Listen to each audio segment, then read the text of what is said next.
Just waiting for Leah here, and we'll get started. Leah's the owner. Leah is the owner of Local Q. There she is. All right. Sorry about that. No, you're good. You're good.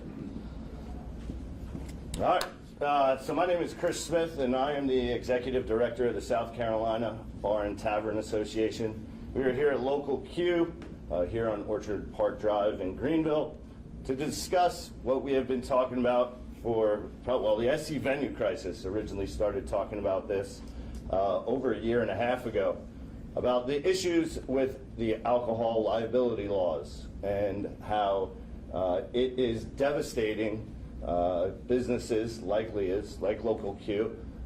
You've got a few places here in Greenville that have closed down because of this issue. Ties on Wade Hampton. You've got Blind Horse, which is a huge country music place that was around for about 29 years. I believe, Leah, you've been open 10? Yeah, 10 years. So, and then, so we've got some bar owners. We've got some members of our board who will speak. We've got Frank Farmer. He is running for county council. Almost said state rep, but county council here supporting us. We've got some other owners here of different bars and taverns and brewing companies. We've also got, I saw some distributors. I believe some of our liquor and beer distributors are here. KW Beverage, I see, and a couple others. So we've got Brandon Brown, who runs Upstate Family Funeral Services. Close enough, Brandon? Sorry. But he's a local business owner. Insurance is not just killing business owners like this, but it's also hurting his business as well. That's why he's here supporting us. We've got insurance agents who are here. I know the Turner Agency, our state senator, Ross Turner, who is a big proponent of helping us fix this issue. So what we need to do, and what I'm asking everybody who is listening, is we need to contact, I want everybody to contact your state rep, your state senator, and the governor, and tell them we need to pass S533, which is the SC Justice Act. You know, Jason Elliott, who is our state rep here, he unfortunately couldn't make it for a prior commitment, but he's been a big proponent of ours, and I want to thank him as well. And Eddie Martin, who owns the Joe Cassie Brewing Company, he is a board member. Eddie, you want to say a few words? I'm a proponent of small business, and small businesses are getting killed by this bill.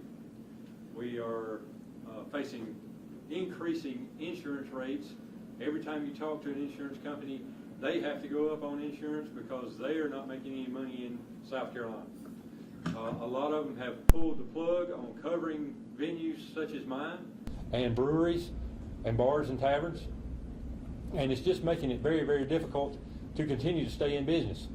Local Q has announced yesterday that they are no longer able to serve beer here, and that affects them in a tremendous way, being a venue that they are. And this is going to continue and continue until there's not very many local operations left, any mom and pops situations left. We're all facing tremendous odds here, not counting everything that we do already costs us, but this insurance is going to put us out of business. We need state legislatures and representatives contacted. We need you as the public to state that we need this crisis fixed now, not wait until January when the session comes back in. We need called session. We need somebody acting now on this problem so that it can be taken care of before we have more and more venues and businesses go out of business in South Carolina. If South Carolina is for small business, it is time to step up. Thank you, Eddie. Frank, you want to say a few words? Yes, sure. Well, I wasn't planning on speaking tonight or this afternoon, but thank you so much for giving me the opportunity. In these times of economic hardship, this is not the way to help our small businesses by jacking up their insurance rates and their costs. People's lives are depending on this, and you know, I'm not even like a big drinker or anything like that, but I just have a heart for all the people that are suffering because of this, and I think we have to do whatever we can in order to bring these costs down, in order to alleviate the financial costs for our small business owners. Thank you, Frank. Okay, and I want to introduce Leah, who is the owner of Local Q. She's going to say a few words.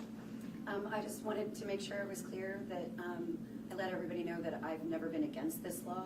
The premise behind it was a good law. The intent behind it was. The problem is loopholes have been allowed to stay open in it that has caused this to happen. I don't believe it was the intention, but we really need help. And I would really love the community support to come out and help us recreate who we are after this and now becoming an all ages brand and becoming a completely new business in a lot of ways. So I would really like your help so that we can navigate through this and hopefully one day add alcohol back in when everything's fixed. Thank you. Thank you. I see the owners of Hall of Fame, Alice Carpenter Spires, who's a board member, and Omar Najat. Thank you guys for being here. Appreciate it.